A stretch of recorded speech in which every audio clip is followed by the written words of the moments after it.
জাতীয় সমাজতান্ত্রিক দল জাসাদের সাধারণ সম্পাদক। আচ্ছা, ধন্যবাদ। আচ্ছা, ঠিক আছে।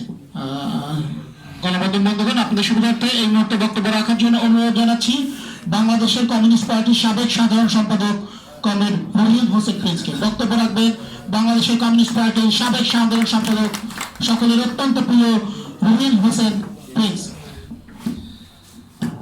আজকের এই অনুষ্ঠানের প্রিয় সভাপতি, উপস্থিত সংসদ সদস্য এবং আমাদের রাজপথের লড়াইয়ের মুখ এবং আমাদের বন্ধু শাহাদত হোসেন সেলিম ভাই, উপস্থিত এখানে বিভিন্ন রাজনৈতিক দলের নেতৃবৃন্দ এবং উপস্থিত প্রিয় বোনের এবং ভাইয়েরা, আমি শুরুতে আপনাদের সবাইকে আমার পক্ষ থেকে, আমার পার্টির পক্ষ থেকে সালাম এবং শুভেচ্ছা জানাই।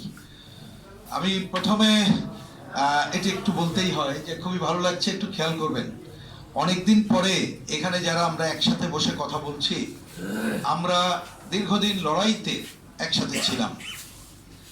এখন নির্বাচনের পরে কেউ ক্ষমতায় আছে, কেউ ক্ষমতায় নেই, কিন্তু ওই যে লড়াই, আমরা একসময় কর্তৃত্ববাদী স্বৈরাচারী সরকারের বিরুদ্ধে আন্দোলন করেছিলাম এবং অন্তর্বর্তীকালীন সময়ে বাংলাদেশ পুনর্গঠনে কিছুটা ঐক্যমত্য করা যায় কিনা যখন আমরা করেছিলাম, আমরা কিন্তু একসাথে ছিলাম। আজকেও সেই ধারাবাহিকতায় মুক্তিযুদ্ধকে যারা ওন করি এবং তার মধ্য দিয়ে এই বাংলাদেশ তার অগ্রগতি চিন্তা করি, তারা আজকে একসাথে এখানে হয়েছি। সেজন্য আমি বিশেষভাবে সবাইকে ধন্যবাদ এবং কৃতজ্ঞতা জানাচ্ছি। তো ভাই, এখানে আজকের প্রোগ্রামের যে অর্গানাইজেশন বলা হয়েছে দেশ বাঁচাও বন্দর বাঁচাও, এই যে একটু আগে আমি যে কথাটা বললাম, তা আমরা ওই যে একত্রিত রাজনৈতিক মত পার্থক্য সত্ত্বেও কিন্তু একটা জায়গায় তো ঐক্যমত্য ছিল, দেশ বাঁচানোর বিষয়টাই।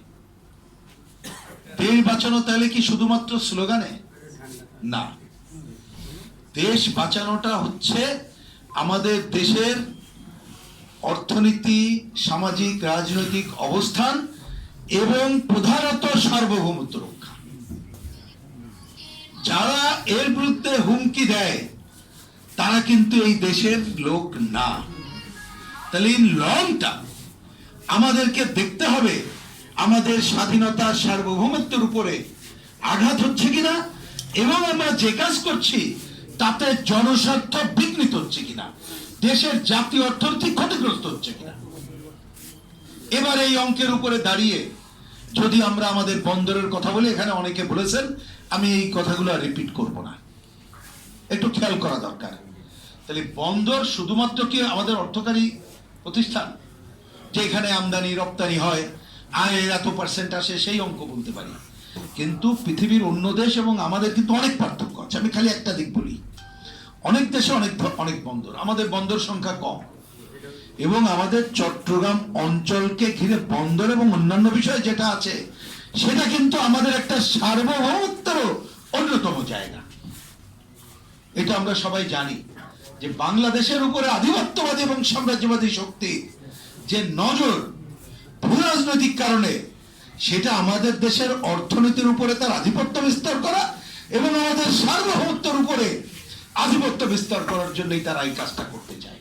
এটা কে না জানে? তাহলে আমাদেরকে অবশ্যই এইগুলো বিবেচনা করে দেশ রক্ষা, সবার আগে বাংলাদেশ, এই স্লোগানকেই বাস্তবায়ন করতে হবে।